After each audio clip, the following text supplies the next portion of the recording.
శత్రువుకు అపజయము. గమనించవా, ప్రార్థించవా,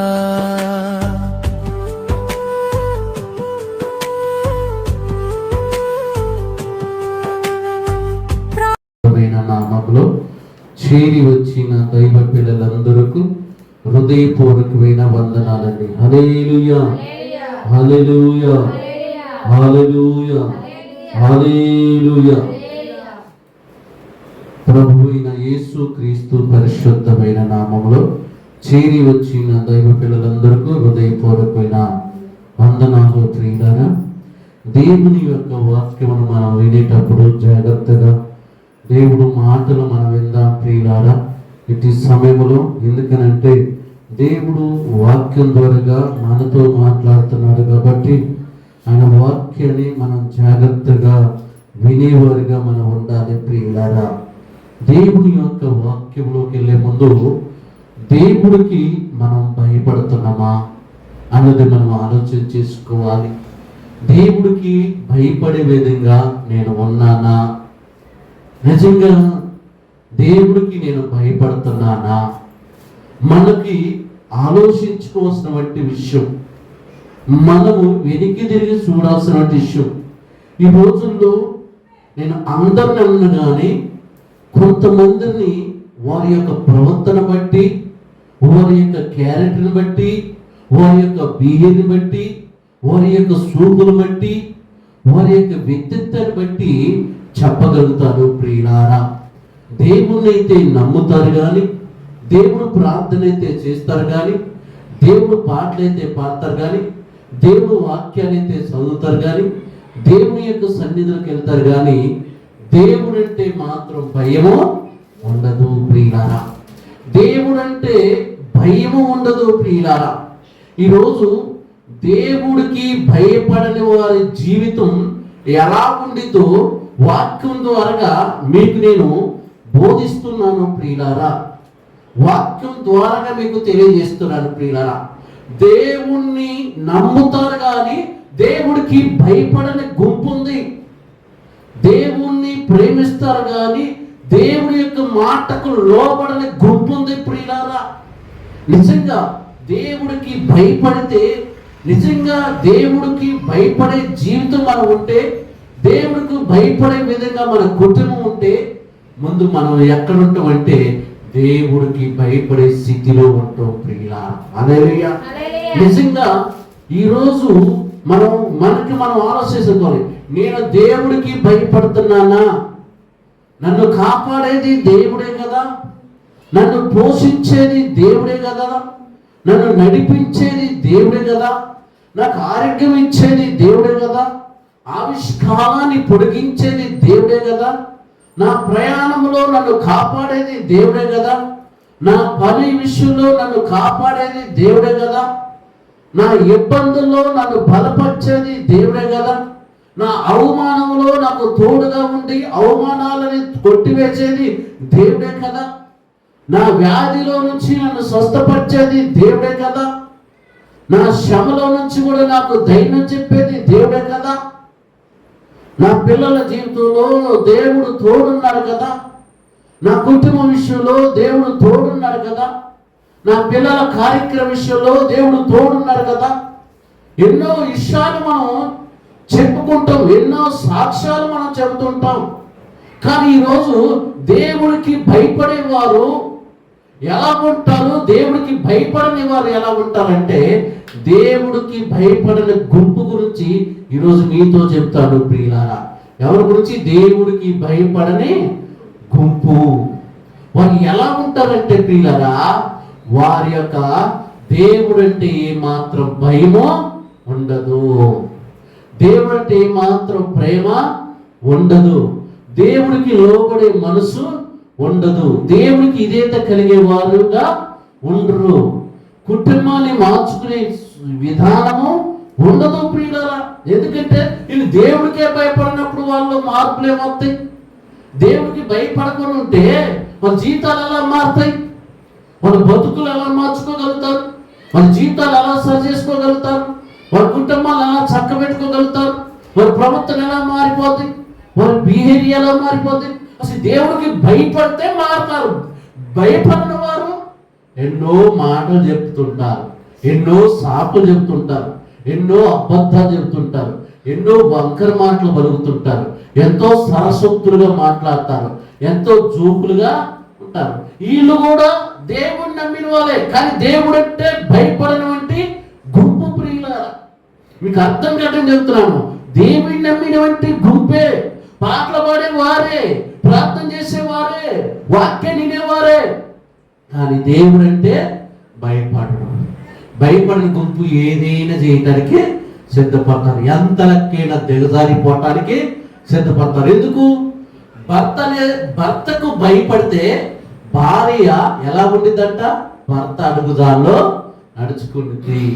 కుటుంబ విషయంలో జాగ్రత్తగా ఉండిద్ది, పిల్లల విషయంలో జాగ్రత్తగా ఉండిద్ది, భర్త విషయంలో జాగ్రత్తగా ఉండిద్ది, సంసారం అనే విషయంలో జాగ్రత్తగా ఉండేది. ఇక భర్తకే భయపడని వ్యక్తి ఎన్నైనా సాకులు చెప్పగలిగింది. ఎందుకంటే నాకు భర్త అంటే భయం లేదు, కుటుంబం అంటే బాధ్యత లేదు, పిల్లలంటే ఇలువ లేదు, నా ఇష్టం నా జీవితం అన్నకి ఇక భర్త అన్న భయం ఉండదు, దేవుడు అన్న భయం ఉండదు, దేవుడు మందిరం అన్న భయం ఉండదు, దేవుడు సేవకుడు అన్న భయం ఉండదు. ఎందుకంటే భయం లేదు.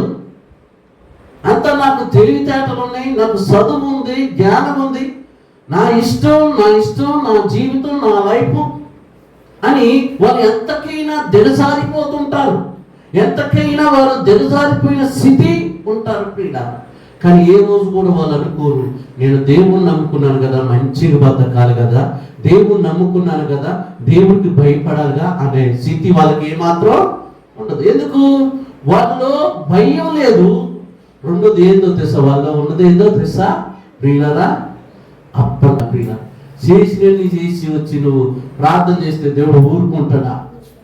ఈరోజు ప్రియులరా చాలా మందికి తెలియని విషయం, దేవుడికి భయపడేవారు ఎలా, దేవుడికి భయపడని కుటుంబాలు ఎలా ఉంటాయంటే ప్రార్థనకి సమయానికి రారు, ప్రార్థనలో పాల్గొలేరు, పాటలు పాడలేరు, పరిచర్య చేయలేరు, వాక్యాన్ని వినలేరు. వారి యొక్క జీవితం ఎలా ఉండేదంటే వాళ్ళ ఇష్టం ప్రియుల. హల్లెలూయా, హల్లెలూయా. ఒక దైవ సేవకుడిగా ఎందుకు చెప్తున్నానంటే ఈరోజు ప్రియులారా, దేవుడు మాట మనం వినాలి, దేవుడికి భయపడాలి ప్రియులారా. హల్లెలూయా. చూద్దాం ప్రియులారా, ఒక్క మాట మీకు బైబిల్లో నుంచి చూపిస్తాను ప్రియులారా. యెషయా గ్రంథము 30వ అధ్యాయము మొదటి వచనం చూడండి ప్రియులారా. చక్కగా ఉంది అక్కడ మాట ప్రియులారా. యెహోవా వాక్కు ఇదే. ఎవరికి లోబడిన వారంట? యెహోవా వాక్కు ఇదే, లోబడని పిల్లలకి శ్రమ. హల్లెలూయా. ఎవరికంట శ్రమ? ఎవరికంట ఇబ్బంది? ఎవరికంట కష్టము? ఎవరికంట దుఃఖము? ఎవరికంట వేదన? ఎవరికంట బాధ? అంటే యెహోవాకు లోబడని పిల్లలకి. అది దేవుడు అంటేనే భయం లేదా, లోబడేవారు ఉంటారా? ఒక్కసారి మీరు ఆలోచించండి కదా. హల్లెలూయా, హల్లెలూయా, హల్లెలూయా. ఈరోజు నిజంగా దేవుడికి లోబడిన వారిగా మనం ఉంటే దేవుడు మన శ్రమ నుండి మనల్ని తప్పిస్తాడంట, మన బాధ నుండి మనల్ని విడిపిస్తాడంట, మనకి కంటి రెప్పలాగా ఆయన కాపాడుకుంటాడంటండి పిల్లరా. ఎప్పుడు? యెహోవా వాక్కు ఇదే, లోబడిన పిల్లలకి శ్రమ. ఈరోజు పిల్లరా ఎన్ని జీవితాల్లో శ్రమలు అనుభవిస్తున్నారో తెలుసా? ఎంతమంది జీవితంలో అవమానాన్ని ఎదుర్కొన్నారు తెలుసా? ఎంతమంది జీవితంలో వారు చెప్పుకోలేని ఇబ్బందులను ఎదుర్కొన్నారు తెలుసా ప్రియులారా? చాలా సమస్యలు ప్రియులారా, చాలా ఇబ్బందులు ప్రియులారా. అందుకని ప్రభు మనతో మాట్లాడుతున్నాడు. ఈరోజు మనం దేవుడికి భయపడేవారిగా మనం ఉన్నామా? దేవుడు వాక్యం వినేవారిగా మనం ఉన్నామా? దేవుడికి ప్రార్థించేవారిగా మనం ఉన్నామా? దేవుడికి విధేయత కలిగి ఉండేవారిగా ఉన్నామా? దేవుడు పరిచయం చేసేవారిగా మనం ఉన్నామా? ఒక్కసారి మనకి మనమే వెనక్కి తిరిగి ఆలోచించండి ప్రియులారా. ప్రభు ఈరోజు నీతో నాతో మాట్లాడుతున్నాడు ప్రియులారా. ఒక గుంపు మీకు చూపిస్తాడు ప్రియులారా. ఆ గుంపు ఏం చెయ్యాలనుకుంటుంది, ఎలా ఉండాలనుకుంటుంది, ఎంత లెక్క వెళ్ళిపోవాలనుకుంటుందో బైబిల్లో నుంచే చక్కగా చెప్తారు ప్రియులారా. ముందుగా మీకు ఈ వాక్యం ద్వారా పరిశుద్ధాత్మ దేవుడు ఏం చెప్తున్నాడంటే, దేవుడికి లోబడకపోతే మనకేం కలిగిందటండి? శ్రమ కలిగింది. అప్పుడప్పుడు మనం పెద్దోళ్ళు ఏమంటారంటే, అమ్మా నీ భర్తకు నువ్వు లోబడు, నీ భార్యని నువ్వు ప్రేమించట్టు ప్రియులారా. హల్లెలూయా. కట్నం ఎక్కువ తెచ్చాడు కదా, ఆయన నా మాట వినాలంటే కుదిరిద్దా? కుదరదు ప్రియులారా. హల్లెలూయా. ఈరోజు ప్రియులారా, మన శ్రమల నుంచి తప్పించుకొని పోవాలంటే ముందుగా నువ్వు దేవుడికి భయపడాలి, రెండోది దేవుడికి లోబడాలి. హల్లెలూయా. యెహోవా వాక్కు ఇదే, లోబడిన పిల్లలకి శ్రమ. ఈ శ్రమ ఎటు నుంచి వచ్చిందో తెలియదు, ఎవరి నుంచి వచ్చిందో తెలియదు, ఎటు నుంచి అటాక్ చేసిందో తెలియదు. అది పిల్లల మీదకి అటాక్ అయిందా, కొడుకు మీదకి అటాక్ అయిందా, భార్య మీదకి అటాక్ అయిందా, భర్త మీదకి అటాక్ అయిందా, లేక ఎటు నుంచో కానీ వచ్చి నిన్ను ఆవరించింది ప్రియులారా. ఆవరించినప్పుడు ఆ యొక్క శ్రమ భరించగా తప్పదు ప్రియులారా. హల్లెలూయా. కారణం ఎందుకు? దేవుడికి లోబడకపోవటం వల్ల, దేవుడికి లోబడకపోవటం వల్ల, దేవుడి మాట వినకపోవటం వల్ల, దేవుడి సన్నిధిలో గడపకపోవటం వల్ల ఈరోజు మన జీవితాలు, మన కుటుంబాలు, మన పిల్లలు శ్రమల పాలు కాకూడదు ప్రియులారా. వాళ్ళు శ్రమ అనుభవించకూడదు ప్రియులారా. శ్రమల మార్గంలో వారు వెళ్ళకూడదు ప్రియులారా. కారణం ఒకటే ప్రియులారా, తల్లినా తండ్రినా దేవుడు మాటకు లోబడ్డప్పుడు పిల్లలు ఆటోమేటిక్గా లోబడతారు ప్రియులారా. ఇంకొక గుంపు చూపిస్తాను ప్రియులారా. చూడండి ఈ గుంపు ఎలా బయలుదేరిందో. ఆది కాండంలోకి వెళ్దాం ప్రియులారా. ఆది కాండంలో ఒక మంచి గుంపు ఉంటుంది. 11వ అధ్యాయము ప్రియులారా. 11వ అధ్యాయంలో చూడండి ప్రియులారా. 11వ అధ్యాయము 4వ వచనం. మరియు వారు మనము భూమి అంతటా చెదిరిపోకుండా ఒక పట్టణమును ఆకాశమంటూ శిఖరము గల ఒక గోపురము కట్టుకొని పేరు సంపాదించుకుందాము రాండని మాట్లాడుకుంటుండది. యెహోవా నరుల కుమారులు కట్టిన పట్టణమును గోపురమును చూడ దిగి వచ్చును. అప్పుడు యెహోవా ఇదిగో జనము ఒకటే, వారందరికీ భాష ఒకటే. ఈ పని ఆరంభించినప్పుడు ఇక మీదట వారు చేయదలసిన ఏ పని చేయకుండా వారికి ఆటంకం ఏమీ ఉండదు.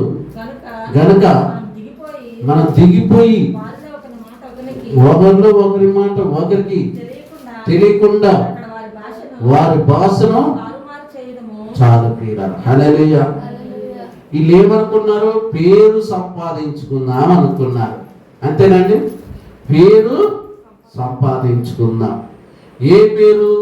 మనసును పొగిడే విధంగా, మనసును మెచ్చుకునే విధంగా, మనసుల మధ్య హైలైట్ కావాలని వీళ్ళు ఒక గోపురం కట్టుకోవాలనుకున్నారు. ఆ గోపురం ఆకాశం శిఖరముకు అందే విధంగా కట్టాలనుకున్నారు. మంచి గోపురం కట్టాలనుకున్నారు. పేరు సంపాదించుకోవాలని వారందరూ ఏకమయ్యారు.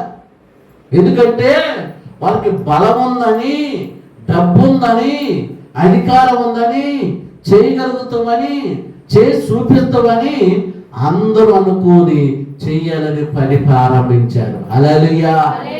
వీళ్ళు ప్రియులారా, వీళ్ళు పని చేసేటప్పుడు దేవుని ఆశ్రయించలేదు. వీళ్ళు పని మొదలు పెట్టేటప్పుడు దేవుడికి ప్రార్థన చేయలేదు. ఈ పనిలోని దేవా నువ్వు మాకు తోడుకుండి నీ సహాయం చేయమని కూడా వారు దేవుని కోరుకోలా. వారు ఏం సంపాదించుకోవాలని? పేరు సంపాదించుకోవాలని, పేరు సంపాదించుకోవాలని పాకులాడారు. పేరు సంపాదించుకోవాలని పరుగులెత్తారు. పేరు సంపాదించుకోవాలని వారు పని వారి యొక్క సొంత నిర్ణయాలు తీసుకొని సొంత ఆలోచనతో పరుగులెత్తారు ప్రియులారా. దేవుడు అంట ఇలా పనిని చూడటానికి పరలోకం నుండి దిగి వచ్చి చూసిండంటండి ప్రియులారా. హల్లెలూయా. దిగి చూస్తే వారిలో ఒక్కరు కూడా దేవుణ్ణి తలుసుకునే విధంగా లేదు, దేవుడికి ప్రార్థించేవారుగా లేరు, దేవుడి మాట వినేవారుగా లేరు, దేవుడికి లోపడేవారుగా లేరు, దేవుడికి భయపడేవారుగా లేరు. వారంతా ఎలాగున్నారంటే మేము పేరు సంపాదించుకోవాలి, పేరు సంపాదించుకోవాలి. ఈ రోజులు కూడా ఎంతమంది లేరు, నీ పేరు సంపాదించుకోవాలి. సంపాదించు. కష్టపడుతున్నావా? యథార్థంగా జీవిస్తున్నావా? ఒకరు మోసం చేయకుండా, ఒక కాడ దోసుకోకుండా, ఒక కాడ నటించకుండా, ఒక కాడ జిమ్ముకు చేయకుండా నీ యొక్క పనిలో యథార్థంగా సంపాదించుకోగలుగుతున్నా? పేరు సంపాదించుకోగలుగుతున్నావా? నీకున్న స్థితిని పోగొట్టుకోకుండా కాపాడుకోగలుగుతున్నావా? ఒక్కసారి ఆలోచించండి. ఈరోజు పేరు సంపాదించాలి, ఇల్లు సంపాదించాలి, ఆస్తి సంపాదించాలి, డబ్బు సంపాదించాలి, ప్లాట్లు సంపాదించాలి, బంగారం సంపాదించాలి, అధికారం సంపాదించాలి. మా కాలనీలో నేనే టాప్ లెవెల్లో ఉండాలి, మా కాలనీలో నేనే రిచ్ పీపుల్ గా ఉండాలి, మా కాలనీలో నేనే ఐఐటి కావాలి, నా కాలనీలో నేనే మంచి యొక్క వ్యక్తిగా ఉండాలని ఈరోజు ప్రియులరా మనుషులు ఎంతగా దిగజారిపోతున్నారో తెలుసా ప్రియులరా? మనిషిని ఎంతగా మోసం చేస్తున్నారో ప్రియులారా. నేను పేరు చెప్పడు కానీ సుమారుగా ప్రియులారా సామాన్యంగా పని చేసుకునేవారు, చిన్న చిన్న జాబులు చేసుకునేవారు, చిన్న చిన్న వ్యవసాయం చేసుకునేవారు ప్రియులారా.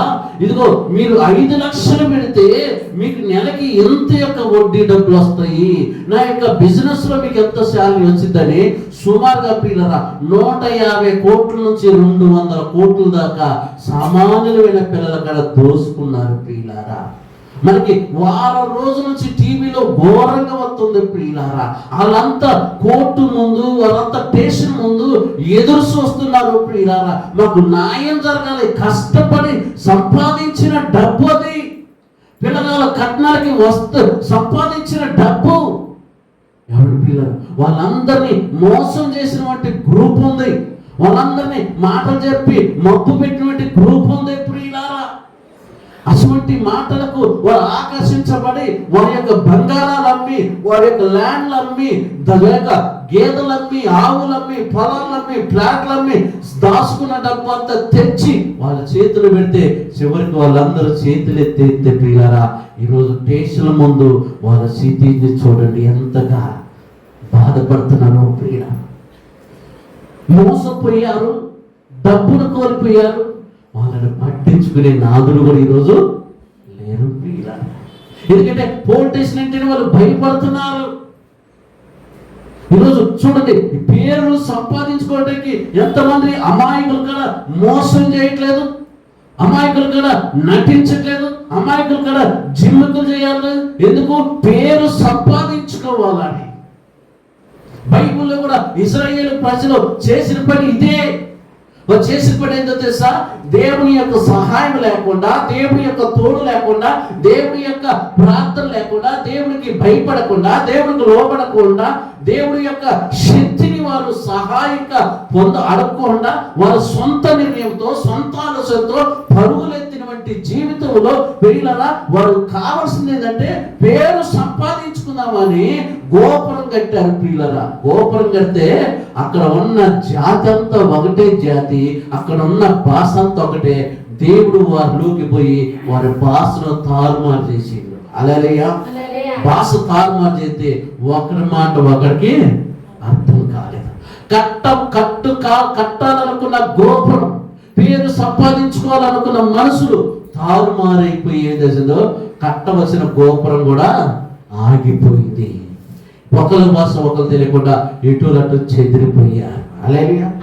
ఈరోజు పిల్లలు మనిషి దేవుని సహాయము కాకుండా, దేవుని సహాయము అడగకుండా, దేవుడి యొక్క తోడు లేకుండా, దేవుడికి ప్రార్థన చేయకుండా, నాకు తెలివి ఉందని, జ్ఞానం ఉందని, చదువు ఉందని, నేను ఏది చేసినా చెల్లిపోటు అయిద్దిలే అని పరుగులెత్తుతున్న పరుగు పందెలో ఎన్నిసార్లు కింద పడట్లేదు, ఎన్నిసార్లు అవమానాలు పొందట్లేదు.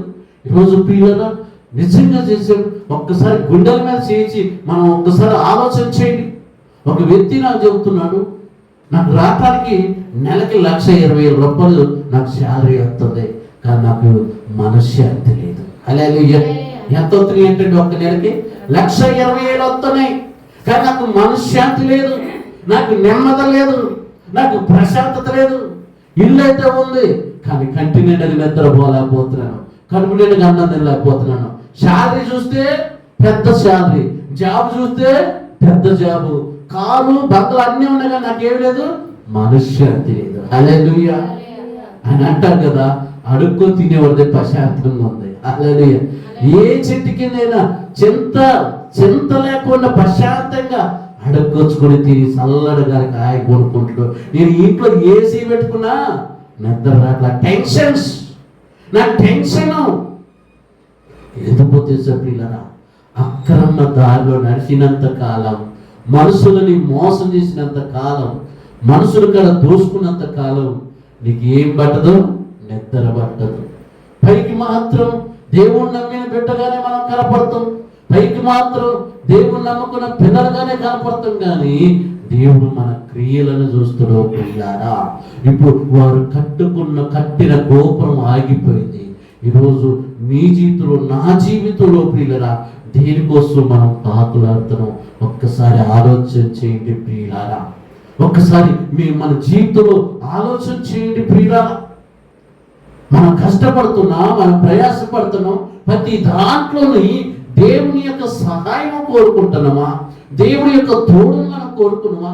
మన జీవితం ఎటువంటిదో ఒక్కసారి వెనక్కి తిరిగి చూడాలి ప్రియులారా.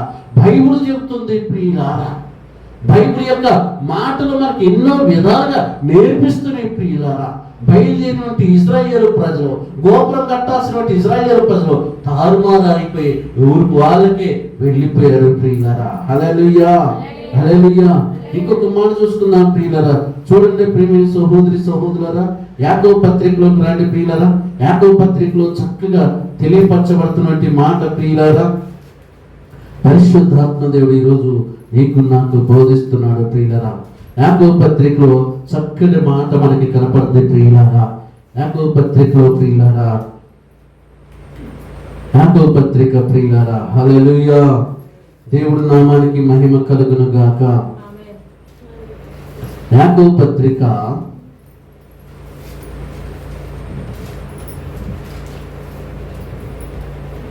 4వ అధ్యాయము 13వ వచనం. యాకోబు పత్రిక 4వ అధ్యాయం 13వ వచనం. నేనైనను రేపైను ఒకనొక పట్టణంకు వెళ్ళి అక్కడ ఒక సంవత్సరం ఉండి వ్యాపారం చేసి లాభమును సంపాదించుకున్న రాండని చెప్పుకున్న వారులారా, రేపేమి సమీపించునో మీకు తెలియదు. చాలు ప్రియులారా. హల్లెలూయా. ఈ బ్యాచ్ ఏంది? సంపాదించుకుందాం. హల్లెలూయా.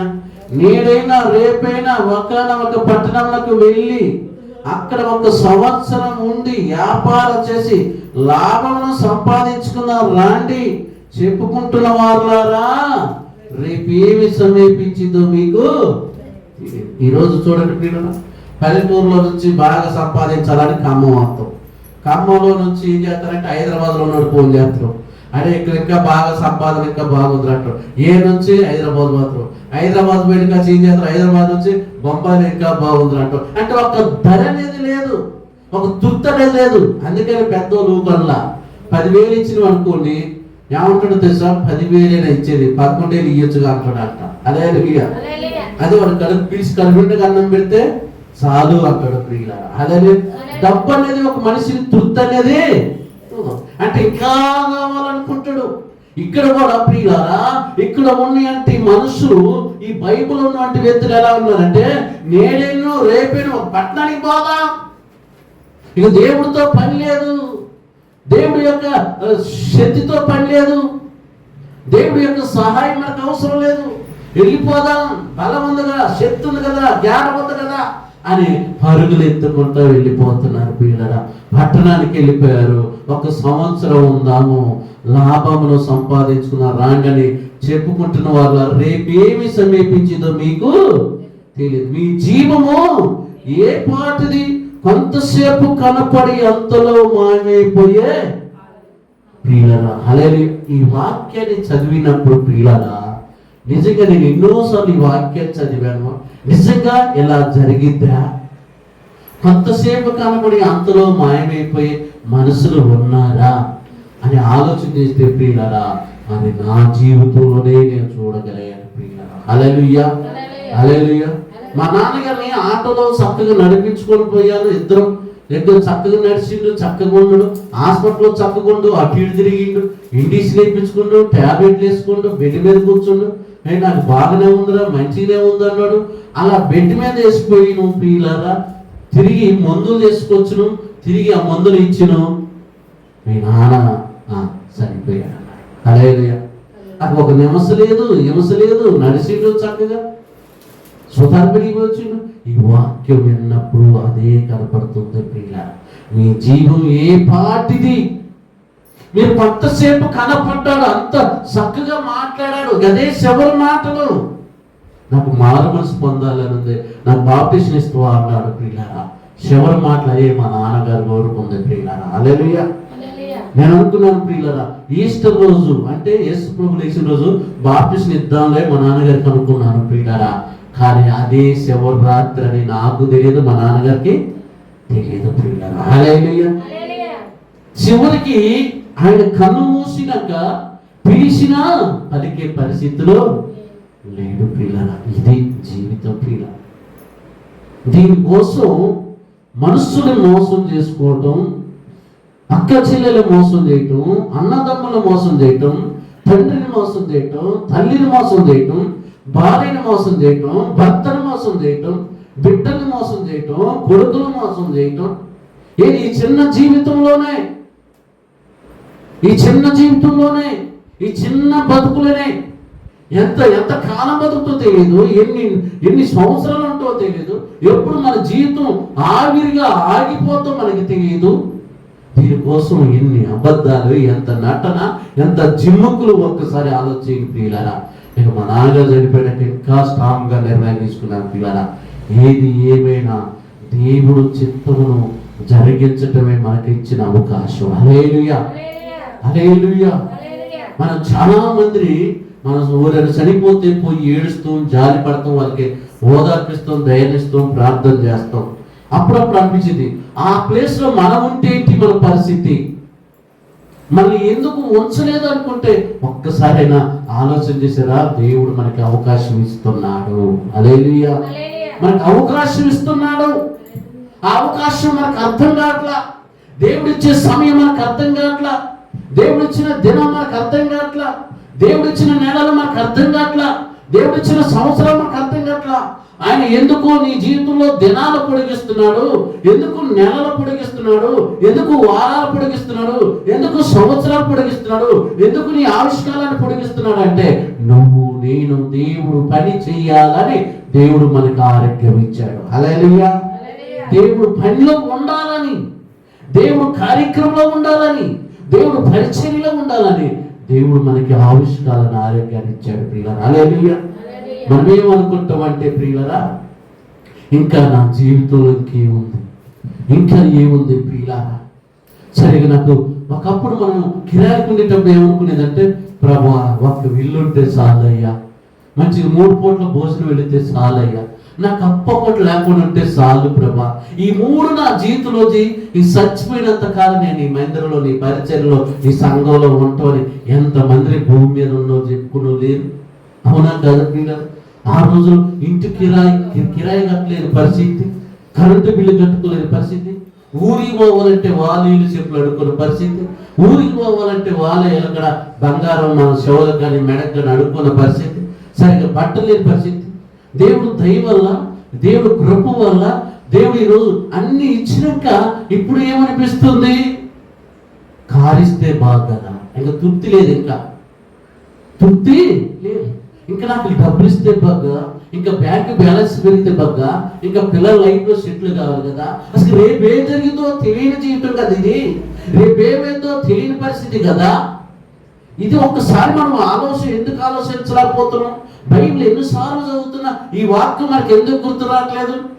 ఒక్కసారి మీరు ఆలోచన, రేపు ఏమి సమీపించిందో మీకు తెలియదు. మీ జీవితం ఏ పాటిది?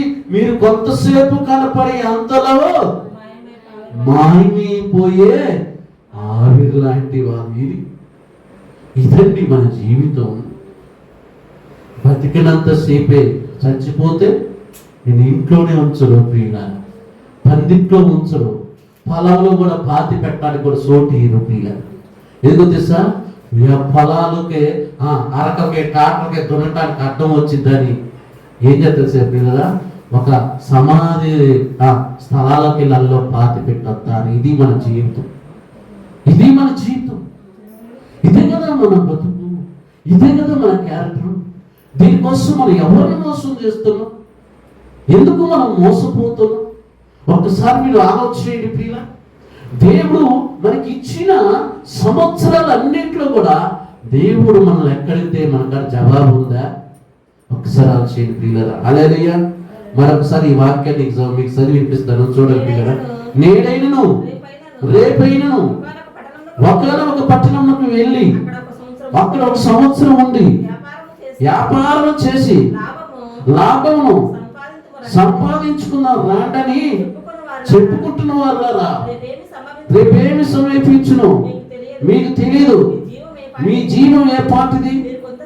మీరు కొంతసేపు కలపడి అంతలో మాయమైపోయే ఆవిరి వంటి వారు. కనుక ప్రభు చిత్తమైతే మనం బ్రతికి ఉండి ఇది అది చేతనని చెప్పుకున్నాను. హల్లెలూయా. చూడండి ప్రియుల, దేవుడు ఈరోజు నీకు నాకు మాట్లాడుతున్నాడు. మన చుట్టూ కళ్ళ ముందు ఎంతమంది మనకు తెలిసిన వారు కాలగర్భలో కలిసిపోతున్నారు. ఒక్కసారి మీరు ఆలోచన చేయండి ప్రియుల. బైబిల్ ప్రతి మాట మన గురించి చెబుతున్నటువంటి మాట ప్రియులారా.